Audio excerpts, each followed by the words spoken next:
Hey guys, so today I'm going to be taking you through my regular health checks I do with my pets. Health checks should be something everyone learns to do themselves and not just left to your once a year vet visit.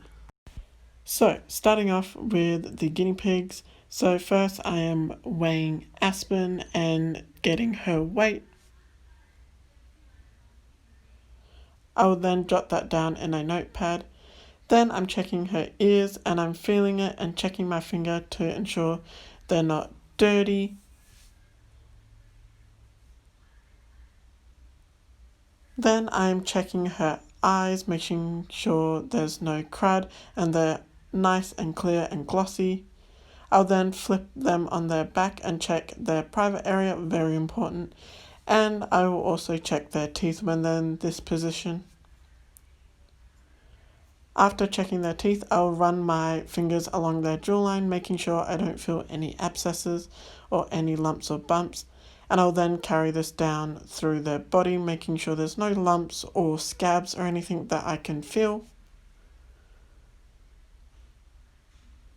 Then I'm taking a wide tooth comb and I'm just flicking through the fur and really analysing their skin, making sure I don't see fleas or flea dirt or no irritation or redness on their skin.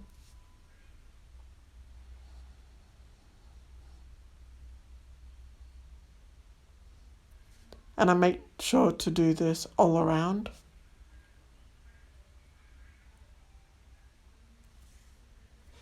Then I'm taking my AstroPet wormer, small animal wormer. This is just piperazine. I've done a whole video. And I get the right dosage and I give it. It's very important to deworm your small animals too. People just think you have to deworm cats and dogs, but small animals need it as well.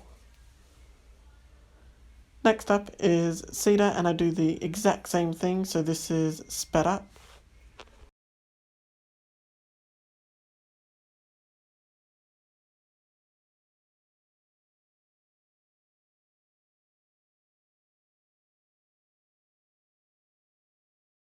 So for the rabbits, I always make sure to do a good brushing, just so there's no knots or extra fur that is going to differ their weight.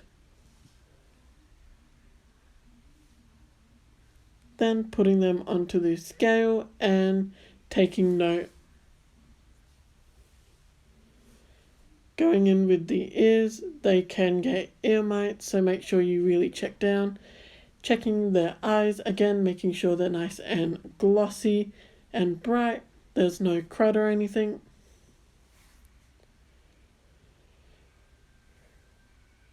Then I go ahead and check their teeth, which Nala was not being cooperative. She hates me checking her teeth, but it has to be done.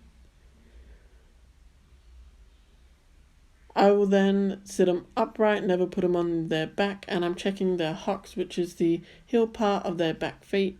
And I'm just looking for any signs of pododermatitis, which is sore hocks. So it'd be a red callus, and sometimes it can be bleeding if left too bad, but these guys were good.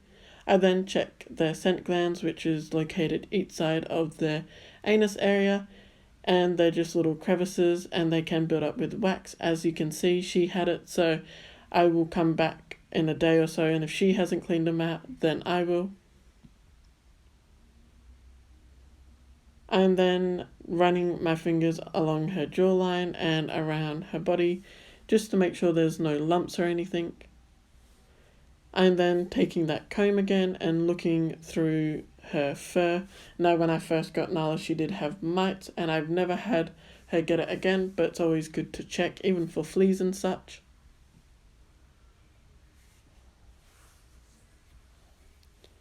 I then take the dosage for worming and I worm her out.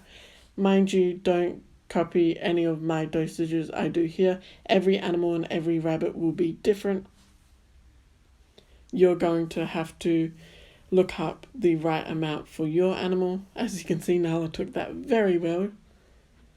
Then I repeat with Cloudy. Cloudy does not like being brushed, so he was a little bit of a wiggle worm.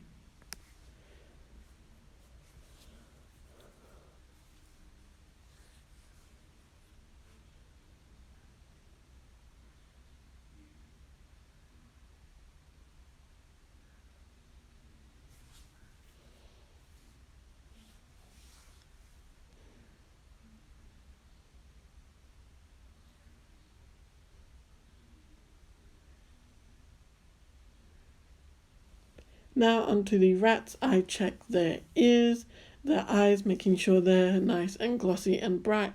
I'll check their nose and try and listen out for any breathing, their teeth, their private area, and I feel around for any lumps or bumps since they are very prone to tumours.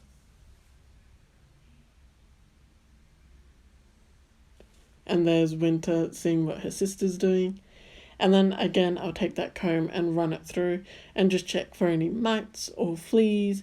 I mean, I've never had mites or anything with my rats, but always good to check their skin. Then I also worm these girls out. It's very important to worm all animals. Rats can get worms as well. Obviously, they have a very small dosage. And it repeats with little Winter.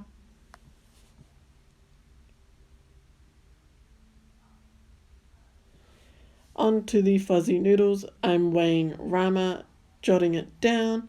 I check their ears. Ferrets are very prone to ear mites, so you want to ensure you're keeping them clean. I don't have to clean them because the sisters do a very good job. I check their teeth, making sure there's no tartar buildup or anything. And then I check their eyes. Rama was a very bad example to try and show you. She did not want to cooperate. I then check their genital areas because this is a telltale sign of adrenal. That's the best place to check. I'm then running my hand around her body, making sure, again, no lumps, and flicking through her fur to make sure there's no mites or fleas or even scabbing. Then repeating with the girls. Now, one thing you'll notice that I didn't do with Rama, I must have accidentally cut it out, but I do worm the ferrets as well, as you'll see with Willow and Clover. I did worm out Rama, but I just didn't include the clip by accident. And here's me worming out Willow. Now, the way I'm holding it looks mean, but I'm actually just scruffing it. Fast forwarding, it makes it look like I'm being so rough with them. I promise I am not. It's just sped up so it looks a lot more aggressive than it is.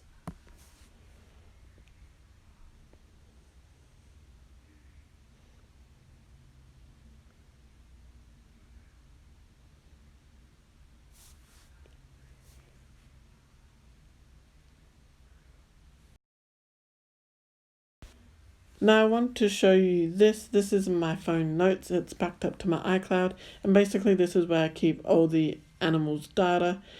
And if I scroll down, you'll see there's the weight category. And the last time I did a health check was April. Very bad of me. So here I am going ahead and changing it. So Nala ended up didn't fluctuate in her weight, which is fine. Cloudy actually dropped 500 grams, which is very good. He was a little bit overweight. So is Nala, so I'm going to work on making sure she drops a little bit. The guinea pigs didn't change. Clover did drop a kilo, which she was very, very chubby. And then I'm adding Willow and Rama since I did not have them in April. And they all weighed 1 kilo, but Rama, she's 1.5. And then I'm changing when I dewormed them, so I had last did them back in June, and it's now end of August. Normally you want to do it every 3 months.